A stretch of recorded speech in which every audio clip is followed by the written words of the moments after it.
안녕하세요. 미국 주식 버드입니다. 반갑습니다. 자, 오늘도 장이 끝났습니다. 자, 얼마 전까지만 해도 테이퍼링을 하면 지수가 급락할 것이다 라는 의견이 있었고, 테이퍼링이 선반영되어 있기 때문에 막상 테이퍼링을 선언하면 불확실성 해소도 올라갈 것이다, 이렇게 두 가지 의견이 있었는데요. 결과적으로는 어제 FOMC 회의가 끝났고 테이퍼링을 선언을 했습니다. 그럼에도 불구하고 FOMC 회의가 끝나자마자 지수가 수직 상승하는 모습을 보여줬습니다. 자, 다시 과거로 돌아가면 과거 시점에서 이게 어느 쪽 방향으로 흘러갈지 맞추는 거는 불가능에 가깝습니다. 근데 이제 다만 제 생각은 주식이라는 거는 기본적으로 오르려는 성질, 주식이 떨어질 확률보다 오를 확률이 이제 굉장히 많습니다. 그렇기 때문에 이런 단기적 이주에 흔들리지 말고 장기 투자하는 습관을 길러가자. 그리고 단기 트레이딩은 뭐 공부가 되신 분에 한해서 소액으로 이제 즐기자. 사실 모든 분들이, 주식으로 성공하신 모든 분들이 이렇게 매매를 하는 걸로 저는 알고 있습니다. 뭐 처음에 이제 단기 트레이딩만 하시는 분들도 시드가 커지면은 수수료도 너무 세고요. 리스크가 높아지기 때문에 상당 부분의 자산을 장기 투자로 돌리고 일정 부분으로 이제 단기 트레이딩을 하곤 합니다. 제가 본 많은 투자자들이 다 그랬어요. 물론 이제 투자 방법에 뭐 정답은 없기 때문에 제가 이렇게 무조건 해야 된다 이렇게 말씀을 드리는 건 아니고, 저도 정말 여러 가지 방법을 해봤고, 저도 막 500만 원, 300만 원 이렇게 소액으로 시작을 해서 단기 트레이딩만 막 몇 년을 하다가 시드가 불어나면서 자연스럽게 스윙 투자를 하고, 그리고 시드가 상당히 커지면서 저도 이제 장기 투자를 이제 주력으로 하게 된 케이스입니다. 그리고 오늘 테슬라에 관해서 이제 말씀을 드리면은요, 제가 얼마 전에 커뮤니티 게시판을 통해서 저는 테슬라 주가가 아직도 저렴하다고 이제 생각을 하는데, 여러분은 이제 어떻게 생각하냐, 이렇게 이제 투표를 올렸는데, 뭐 거의 50대 50, 반반이 지금 나왔습니다. 자, 오늘은 제가 어떠한 로직으로 제가 3일 전에 테슬라가 아직도 저렴하다고 생각했는지 그 부분을 이제 설명을 드릴게요. 자, 우리가 이제 테슬라 다시 시간을 작년으로 돌려서 테슬라 주가가 버블이라는 이야기가 가장 많이 나왔을 때가 이때죠. 스플릿 발표를 하고 테슬라가 900불까지 수직 상승을 합니다. 자, 이때 버블이라는 근거는 그거였어요. PER이 1000이다. 자, 우리가 밸류에이션이라는 거를 처음 배우게 되면은 가장 기초적으로 가장 먼저 배우는 게 PER일 거예요. 자, PER 뭐 다들 알고 계시겠지만 이 PER이 뭔지 설명을 해드릴게요. 모르시는 분들도 있으니까. PER은요, 기업이 서비스나 상품을 판매하잖아요. 판매하면 일단 기업한테 돈이 들어오죠. 그걸 우린 매출액이라고 합니다. 그 매출액에서 직원들 월급도 줘야겠죠. 전기세도 뭐 내야겠죠. 그리고 사무실에 손님 오면 이제 타주는 커피도 사야 되고요.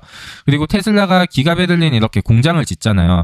그 공장을 짓고 그 공장이 시간이 지날수록 이 설비들이 중고가 되기 때문에 감가상각이라는 게 또 들어갑니다. 그리고 벌어들인 돈에 한해서 세금도 내야 되고요. 그리고 뭐 자동차를 만들거나 뭐 할 때 기본적으로 원가가 들잖아요. 그것을 매출해서 모두 빼고 남은 거를 우리가, 기업이 이제 순수 얻는 이익, 그걸 영업이익이라고 합니다. 자, 테슬라가 1년 동안 버는 영업이익으로 테슬라 주식을 모두 다 살려면은 PE가 1000이라는 말은 1000년이 걸린다는 이야기예요. 회사가 1년 동안 버는 돈으로 테슬라 주식을 모조리 살려면 정말 이거 주린이들 딱 선동하기 제일 좋은 재료죠, 사실. 와, 이거 정말 뭔가 버블 같고 정말 공포스럽잖아요. 지금 뭐 미국의 뭐 이제 저평가되어 있는 보험주 같은 애들 보면 PER이 9년에서 이제 10년이에요. 그 보험사들이 버는 돈으로 1년 동안 버는 돈으로 뭐 9년에서 이제 10년 정도만 내면은 자기 회사를 살 수 있는 수치예요. 자, 근데 뭐 10에서 9, 이게 보통 뭐 저평가라고 치면은 1000이래요. 이 PER 1000 정말 말도 안 되게 보이잖아요. 우리가 상식적으로 생각했을 때. 근데 우리가 여기서 이제 밸류 트랩이라는 게 있는 거예요. 이전에 S&P 4분기 연속 흑자를 내기 전에 테슬라는 EPS 계산이 안 돼요. EPS라는 게 존재하지 않는 기업이었어요. 왜냐? 버는 돈은 있어도 계속 재투자가 들어가기 때문에 결국에는 적자인 거예요. 근데 이 적자가 막 흑자로 돌아섰을 때 이 PE 레이시오가 말도 안 되게 높게 나오는 거예요. 예전에 이제 스퀘어 같은 경우도 이제 막 적자에서 흑자 바뀌었을 때 PE 레이시오가 뭐 1000 가까이 갔던 적이 있거든요. 이거를 이제 PER만 봤을 때 생기는 이제 밸류 트랩이라고 합니다. 자, 근데 주식을 한 지 얼마 안 되거나 뭐 주식을 크게 공부하지 않고 주식을 하는 사람들은 뭐 PER은 그래도 대충 어느 정도 뭐 유튜브나 뭐 네이버 같은 데 이제 공부를 나름 한답시고 공부를 해서 알거든요. 그러니까 이게 머릿속에서는 PER 1000짜리 기업을 내가 매수를 한다고 이렇게 이해가 안 되는 구간이었어요. 근데 뭐 그럼에도 불구하고 테슬라 자체가 시총이 워낙 컸기 때문에 뭐 그 PER인 밸류 트랩을 제외하더라도 버블이라고는 생각할 수 있어요. 이때는. 뭐 이때 굳이 따라가서 안 사는 게 현명했던 거예요. 근데 제가 왜 최근에 이제 아직도 싸다고 말씀드렸냐면 이때는 말도 안 되는 유동성이 풀리는 이제 유동성 장이었잖아요. 근데 지금은 이제 테이퍼링을 이제 어느 정도 선 반영되고 있다고 생각을 했어요. 뭐 테이퍼링 FOMC 회의가 얼마 안 남았는데 지수가 정말 급등을 했으니까 그동안. 근데 포인트는 이때였어요. 테슬라가 이제 3분기 실적 발표를 하고 다시 900불을 가잖아요. 저는 이때부터 주변에 사라고 이야기했어요. 자, 왜냐면은 이때 PE 레이시오는 330이에요. 회사의 영업이익으로 이 회사 시가총액을 사는데 330년이 걸리고요. 이때는 1000년이 걸렸습니다. 그러면은 이때가 작년 900불보다 70%나 저렴한 가격인 거예요. 이 900불은. 이때 테슬라가 버는 돈보다 여기에 테슬라가 버는 돈이 거의 3배 가까이 많은 수준입니다. 근데 거기에 공장은 지금 완공이 되고 있죠. 그러면은 이게 미래 전망이 330에서 더 올라갈 게 뻔하잖아요. 그리고 비트코인으로 1조를 벌었어요. 그러니까 테슬라가 지금 1년이라는 기간 동안에 엄청나게 이제 성장을 한 거죠. 말도 안 되는 성장 속도를 가지고 이제 성장을 한 게 되는데, 자, 문제는 이때가 지수가 너무 버블이었기 때문에 버블이라고 생각할 수 있는데 막상 테이퍼링을 선언했는데 지금 여기가 있어요. 그렇게 봤을 때는 뭐 지금도 상대적으로만 이때 테슬라랑 여기만 비교한다면 지금도 비싼 가격은 아니다. 저는 이렇게 생각을 하고 있습니다. 근데 다만 이제 신규 진입은 추천드리지 않아요. 보시면은 제가 일단 필요 없는 선은 좀 지워볼게요. 자, 이렇게 밸류에이션 기본적 분석을 어느 정도 마친 다음에 이제 매수 타점을 저는 차트를 보고 이제 잡는데요. 보시면은 이 추세선 두 선 보이죠? 이거는 제가 테슬라 관련 영상 처음 올렸을 때부터 한 번도 지우지 않은 선이에요. 자, 이 선을 보면은 이 차트 안에서 주가가 움직이는 모습을 볼 수 있습니다. 자, 근데 여기서 이 추세를 이탈을 하잖아요. 근데 결국 어떻게 했죠?